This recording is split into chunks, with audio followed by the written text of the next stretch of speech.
નમસ્કાર, ગુજરાત 7 ન્યૂઝમાં આપનું સ્વાગત છે। આમ આદમી પાર્ટી દ્વારા નિર્માલી તાલુકા કપડવંજ ખાતે ભવ્ય મિટિંગનું આયોજન કરવામાં આવ્યું હતું, જેમાં રાજુભાઈ કરપડા, વિક્રમભાઈ દવે, અમૃતભાઈ મકવાણા, પ્રદીપજી નિર્મલ ઉપસ્થિત રહ્યા હતા।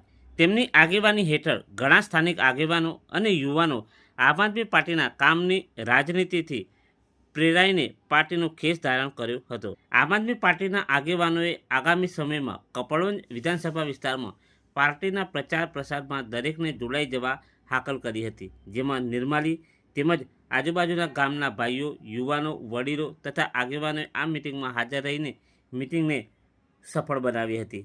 આ મિટિંગ નરેશભાઈ પંચાલ દ્વારા મિટિંગનું આયોજન કરવામાં આવ્યું હતું, જેમાં લગભગ 15 જેટલા માણસો આમ આદમી પાર્ટીમાં જોડાયા હતા।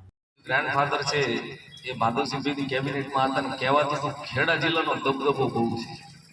17 ધારાસભ્યો હતા ખેડા જિલ્લાના, અને મારા ગ્રેન્ડફાધર ત્રંબકભાઈ છે ને એ ખેડા જિલ્લાના પ્રભારી નિમાણ હતા, કારણ કે અહીંયા માધવસિંહભાઈના સસરા ઈશ્વરસિંહ, હા, એ મેમ્બર ઓફ પાર્લામેન્ટ હતા અને એમને હેન્ડલ કરવા બહુ અઘરા પડતા હતા, એટલે અમારા ડોહાભાને એ કામ આપ્યું હતું। મારા ગ્રેન્ડફાધર ઘણા સિનિયર, મારા ફાધર પણ ધારાસભ્ય હતા, હું પણ નગરપાલિકા પ્રમુખ હતો। પણ ખેડા જિલ્લાનો દબદબો અને ખેડા જિલ્લો એટલે એની સી વાત, કેનાલનો જિલ્લો અને રૂડો ને રળિયામણો સુખી માણસોનો જિલ્લો, એવી હું એક છાપ લઈને અહીંયા ખેડા જિલ્લામાં એન્ટર થયો હતો। પણ આની બાજુથી આવ્યો ને તો હાઈવે થી જેવા નીચે ઉતર્યા ને ત્યારથી ખબર પડી ગઈ કે આ ખેડા જિલ્લાની દશા છેલ્લા 30 વર્ષથી ભાજપે પૂરેપૂરી સાફ કરી નાખી। ભારતીય જનતા પાર્ટી 30 વર્ષથી અહીંયા રાજ કરે છે। ખેડૂતોની દશા એટલી બધી પાયમાલ કરી નાખી છે, જે માણસોએ વાયદો કર્યો હતો કે 2022માં ખેડૂતોની આવક ડબલ કરશું, એના બદલે ડબલ નહીં, સિંગલ છે, સિંગલ રહી છે કે સિંગલમાં ઘટાડો થયો છે? સિંગલમાં ઘટાડો થયો છે। ખેડૂતોની દશા એટલી બધી ભયંકર કરી નાખી છે, અરે આના માટે જવાબદાર કોણ?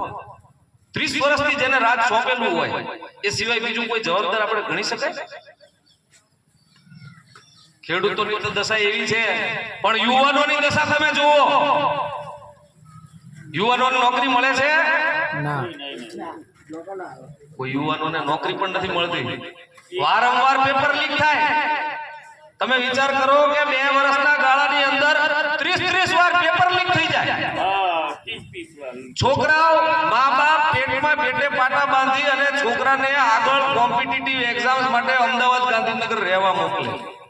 એ છોકરો તૈયારી કરે, એ છોકરો એટલે કુમળો હોય હજી તો, હવે એ છોકરાઓ તૈયારી કરતા હોય અને પેપરની તૈયારી કરે અને ત્યાં જાય તો ખબર પડે પેપર લીક છે, હવે આ વખતે 6 મહિના પછી આવશે। આવી પરિસ્થિતિ થાય છે ને? હા, મારા સાહેબ 15-20 લાખ રૂપિયા હોય નહીં, ગરીબ લોકોના છોકરાઓ નોકરી કરી નહીં, ક્યાંથી આ પરિસ્થિતિની અંદર સાહેબ એના કરતા વિશેષ કહું તમને કે પેપર લીક પહેલા તો થવું જ ન જોઈએ, અને થાય તો સરકારે સુચારું, એક વાર ભૂલ થાય, 2 વાર ભૂલ થાય, પછી સરકારે સુચારું વ્યવસ્થા કરવી જોઈએ। પણ તેમ છતાં 30 વાર પેપર લીક થાય છે, એનો અર્થ શું કાઢવો? એનો અર્થ એ છે कि में आप सब सारे देखते होंगे सोशल मीडिया कि वहाँ हर रोज पुल गिरते हैं, तो ये भाजपा की सरकार के काम है, जो वहाँ सिर्फ और सिर्फ भ्रष्टाचार होता है।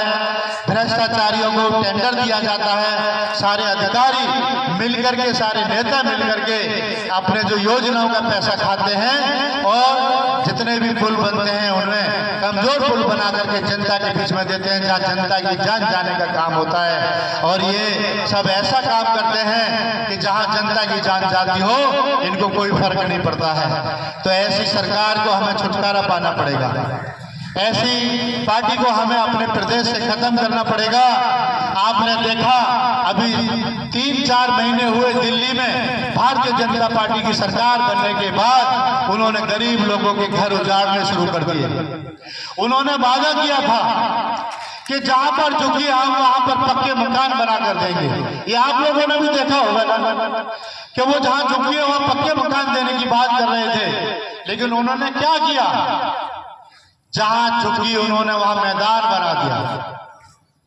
पहले उन्हें झुग्गियों में गए, उनके यहाँ सोए, उनके यहाँ खाना खाने का नाटक किया, उन्हें कहा कि हम आपके साथ खड़े हैं। उन झुग्गी वालों को बहलाया फुसलाया, उन्हें कंबल बांटे गए, धोखा किया गया, झूठा दिखावा किया गया।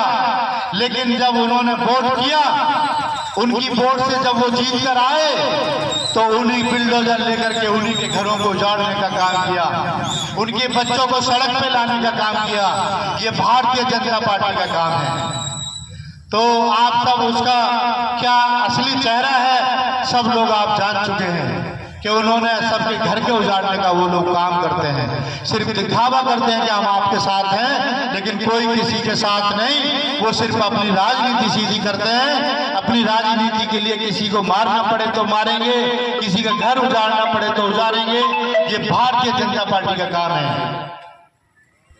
दिल्ली के अंदर એની ટાઢી નજર છે, એની મીઠી નજર છે, એના માણસોને ઘુસાડવાની વાત છે અને એટલા માટે થઈને વારંવાર પેપર લીક થાય છે।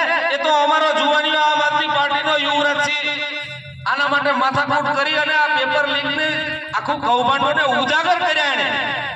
નહીતર તો બારોબાર પાછલા બારણેથી જેને ગોઠવવા હોય ભારતીય જનતા પાર્ટીના કાર્યકર હોય અને પૈસા એ રીતે એકલા કાર્યકર નહીં, મૂળભૂત કાર્યકર તો અત્યારે બિચારા જે ઓરિજિનલ કાર્યકર છે ને એ તો સાવરણી લઈને ઓફિસો વાળે છે। તો માલદાર પાર્ટી હોય અને ફંડ આપો તો તમને તરત જ નોકરી મળી જાય। ખરી વાત છે ખોટી?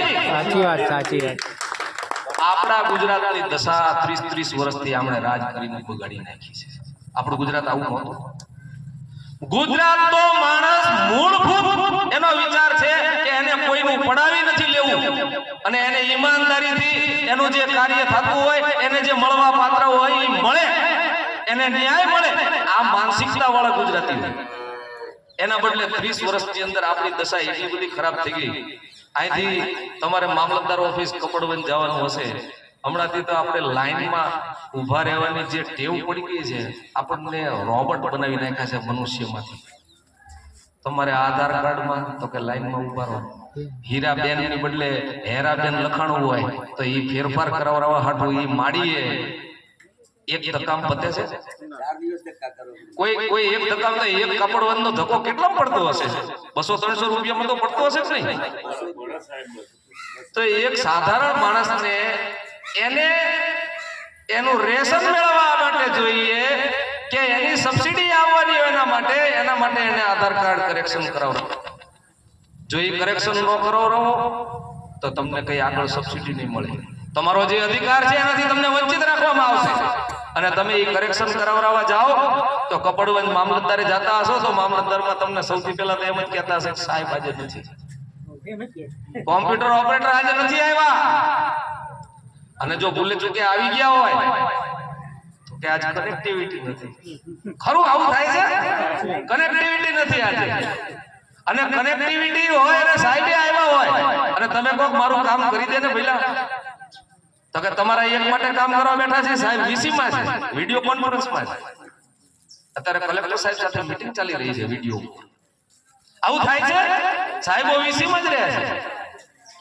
ભારતીય જનતા પાર્ટી જો લોકશાહી છે ને એની અંદર આપણે આ દેશનું બંધારણ છે, બાબા સાહેબે આપેલું કે લોકશાહીની અંદર આપણે દર 5 વર્ષે રાજા બદલાવરાવીએ છીએ। આપણે રાજા બદલાવરાવીએ છીએ ને આ તંત્ર ઉપર એ રાજા નિર્ણય લે। ભૂત વાત એ છે કે રાજાની કોઈ તંત્ર ઉપર પકડ જ નથી રહી। રાજા ચૂંટાય, એક ને એક વારંવાર રાજા ચૂંટ્યા રાખો, પછી પરિસ્થિતિ શું આવે? તંત્ર છે એ રાજાને હપ્તા પહોંચાડે, રાજા ખુશ, તંત્ર ખુશ, તો મરે કોણ? આ સિવાય કોઈ ના મરે। તો આજ સુધી ગુજરાતમાં બધાના મનમાં એક એવી વાત લોકોને ઘર કરી ગઈ છે કે ગુજરાતમાં ખાલી 2 પક્ષ ચાલે એમ, કોંગ્રેસ અને ભાજપ। આજ સુધી બધાના મગજમાં ઘર કરી, પણ શું તમે જોયું કોંગ્રેસમાં પણ ઘણા બધા નેતાઓ લગભગ મેં એક પેપરમાં એક કટિંગ આવ્યું 65 જેવા મોટા નેતાઓ એ કોંગ્રેસ છોડીને ભાજપમાં જતા રહ્યા. સમજો તમે, ચાલુ ધારાસભ્ય હોય, ચાલુ સંસદ સભ્ય હોય, ઘણા બધા ગુજરાતમાં ઘણા એવા નામ મને મોઢે યાદ છે, પણ આપણે એમનું નામ નહીં લેતા. પણ અને બીજું કે અત્યારે ભાજપે રાજકારણ માટે કેવું કર્યું છે કે એમને ખબર છે કે કોઈ પણ સત્તામાં રાજકારણમાં રહેવું હોય તો જે વિરોધ પક્ષ હોય ને એ વિરોધ પક્ષ જો મજબૂત હોય અને સામે ઇલેક્શન લડવા જાય એટલે આમે બે આમે ટક્કર થાય એટલે જો સામેવાળા મજબૂત હોય તો એ ઇલેક્શનમાં હમણાં હરાઈ દે. પણ આયરા શું કરે કે એમના અંદર ખાને ફોડી નાખે કોંગ્રેસ વાળા કે ભાઈ આ અંદર ખાની તમને ગ્રાન્ટ લાવીશું, ટેન્ડર લાવીશું, બીજું ત્રીજું પૈસા અંદર ખાની બધું ચાલતું હોય. એટલે ભાજપ કોંગ્રેસ હળી મળીને આટલા 30 વર્ષ સુધી આપણને છેતર્યા બધા પબ્લિકને. એટલે આપણે તો બે જ ઓપ્શન હોય, કાં તો ભાજપનો વોટ આલો કાં તો કોંગ્રેસનો વોટ આલો, ત્રીજો કોઈ ઓપ્શન નતો આ ચૂક્યું. એટલે બધા કંટાળી ગયા. અને તમે જુઓ કે જે ઘણા જે વડીલો હોય ને એમને તમે વાત કરજો પહેલાના સમયની આર્થિક પરિસ્થિતિની કે એમને ખાવું પીવું એમના લોકોનો એ લોકોને ઊંઘ નહીં ઉઠતી. ત્યાં તો ખબર આવી જોઈએ મારા સાહેબ ધારાસભ્ય સાહેબ, દિલ્હીના ધારાસભ્ય સાહેબ સાંભળી લેજો કોર્ટ ખોલીને. હું તમને કહેવા માંગુ છું, આ રજૂઆત તમે કેન્દ્રમાં કરજો, આ રજૂઆત મારી કરજો, વિધાનસભામાં કરજો, કેન્દ્રમાં કરજો. એ લોકોને ખબર પડવી જોઈએ. આટલા નાના બાળકો બિચારા ખબર બેસાડ સ્કૂલમાં ભણવા આવશું, દૂધ આપવા માટે આવ્યું, 50 લોકો મને મકાન સીવતો સહેજ વિચારતા નહીં એ લોકો.